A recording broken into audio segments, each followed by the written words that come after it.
Hello and welcome back to Asia Now. My name is Alex, and in this video I'll tell you about Alice Guo, identified as a spy but not a special one. Pastor Apollo Quiboloy is running for Senate from behind bars. Senior citizen in trouble. President Marcos signs a new bill making the Philippines defense more self-reliant.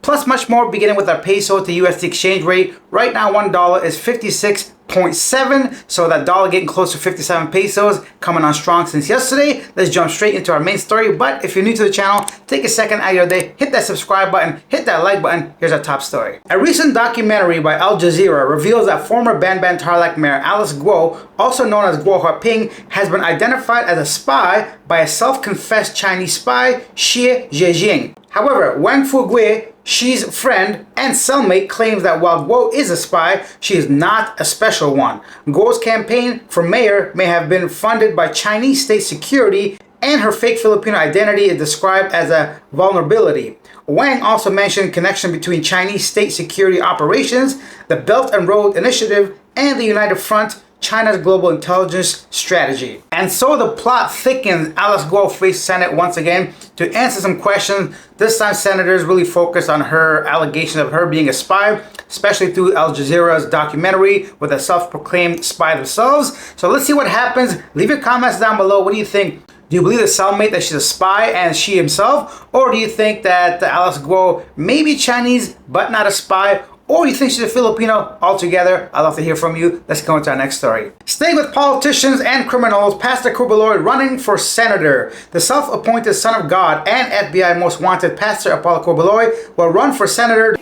Pastor Apollo Quiboloy is running for senator of the Republic of the Philippines, despite the stacked cases he's facing here in the Philippines and in the United States. Next up, President Ferdinand Marcos Jr. has signed on Tuesday a law requiring the Philippine government to pursue a self-reliant defense posture. The new law, now known as Republic Act No. 12024, is a priority legislation of the Marcos administration that aims to develop the country's defense industry by creating ways to boost the local production of defense equipment. Fantastic news. I assume more jobs will be created and the Philippines will be more self-reliant because, of course, they have the US backing and some other Southeast Asian countries, as well as Australia and New Zealand, especially in the seas, especially with China's aggression out there. So yeah, hopefully this can be a positive thing for the Philippines and its military. Staying in the Philippines, the Bureau of Internal Revenue, the BIR, dismantled 4 large-scale counterfeit cigarette manufacturers in Clark, Pampanga, seizing unregistered equipment and counterfeit products. This operation, led by the BIR, is the largest of the kind, with the illicit trade valued at 8 billion pesos in tax liabilities. BIR emphasized the commitment to targeting both large and small-scale illicit cigarette operations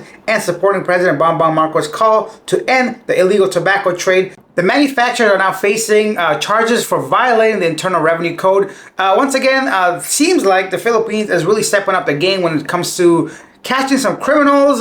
Cigarettes, I don't smoke them, but I know a lot of people heavily rely on them to just get by through stress. Of course, nicotine is addictive, so I don't know, whatever. At least it costs some bad guys. And then the Bureau of Immigration announced that over 10,000 visas of foreign workers employed by Philippines offshore gaming operators have been downgraded. The process is speeding up before the October 15th deadline.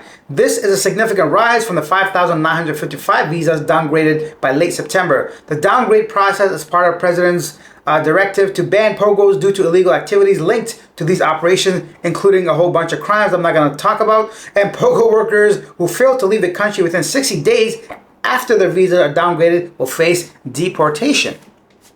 I guess you guys didn't want me to talk about deportation from yesterday's video. It came up again. A lot of people getting deported from the Philippines. Staying in the Philippines and in Cebu, following the dismissal of Cebu City Mayor Michael Rama, 40 City Hall employees are under review. These employees hold coterminous positions, that's the first time I heard of that word, meaning their jobs are tied to Rama's term. Acting Mayor Raymond Alvin Garcia has ordered a review to determine if these roles are necessary for reappointment. Of the affected employees, 11 are from the office of the mayor and 10 are from the civil security unit. Rama was dismissed for grave misconduct and nepotism for hiring his brother-in-laws as City Hall employees. Garcia will take over as city mayor until June 2025 and plans to continue several key projects, including preparations for the 2025 Sinulog Festival and initiatives like flood control and health sector improvements. All right, I guess if your boss is caught and accused and being found guilty of nepotism and, doing bad things, perhaps the employee should be investigated and maybe not investigated, but actually reevaluated, like it said. Some good news for Cebu. Let's step away from the Philippines for a second. A Russian court on Monday sentenced a 72-year-old American in a closed trial to nearly 7 years in prison for allegedly fighting as a mercenary in Ukraine and staying with seniors and doing bad things abroad in different countries. 2 foreign men fined for indecent behavior at unsanctioned fun run in Johor that drew thousands. The men fined, this is in Malaysia by the way, the men were fined 5,000 ringgit, over $1,000. Each were among a number of participants arrested for allegedly engaging in indecent and lewd behavior at the Disaruhash Red Dress Run, where participants wore lingerie, saris, and traditional clothing. I don't know what the joke was or whether these guys thought it was going to be funny, but they found out the hard way. Over $1,000. I think $1,100 because of ringgit. Yeah, about 4. So for dressing inappropriately, basically they were running with the ass showing.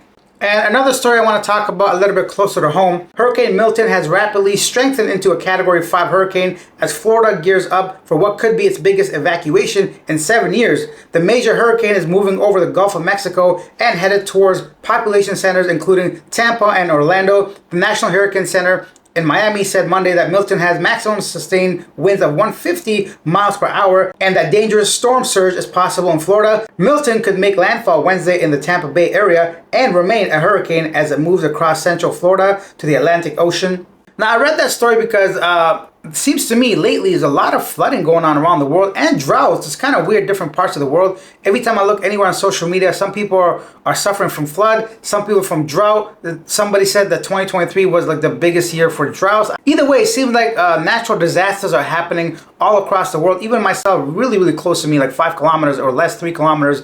There's like rivers overrunning and people like just not being able to do anything, houses being demolished. It's crazy to see. Of course, the Philippines always gets his annually. But yeah, it's kind of sad to see all this stuff going on around the world, hurricanes, tragedies. Some people have the actual equipment to deal with it. Some people don't. So yeah, just something I want to share and warn you guys. I'm sure you know about it anyways if you're in the US watching this within that area.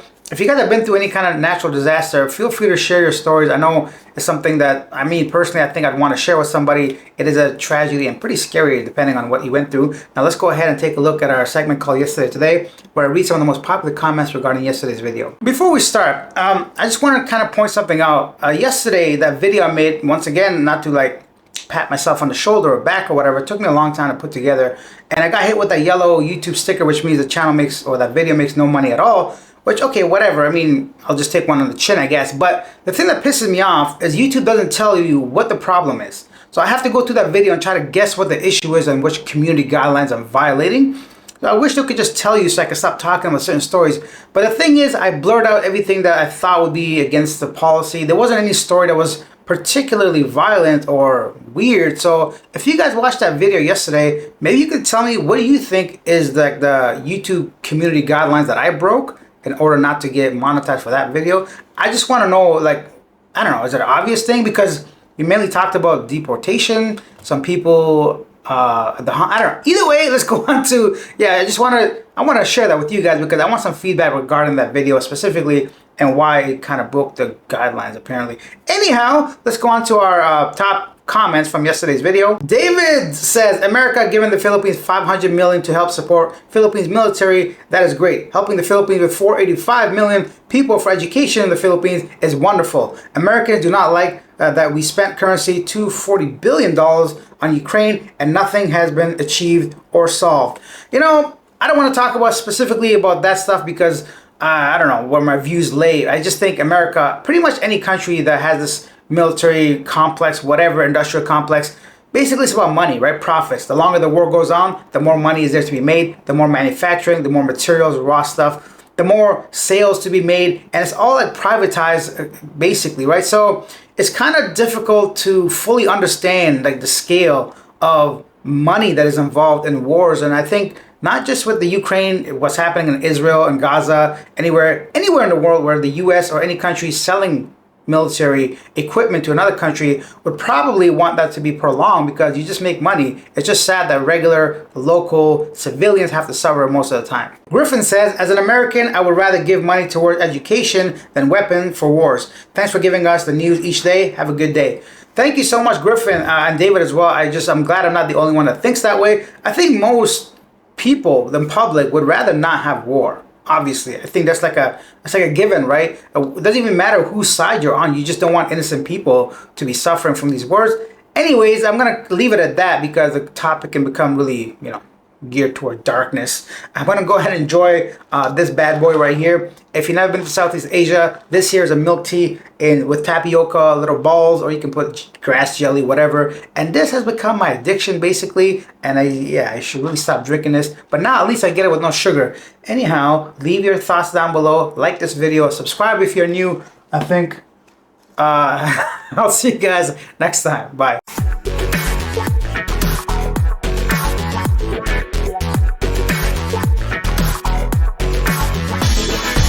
The National Internal Revenue Code.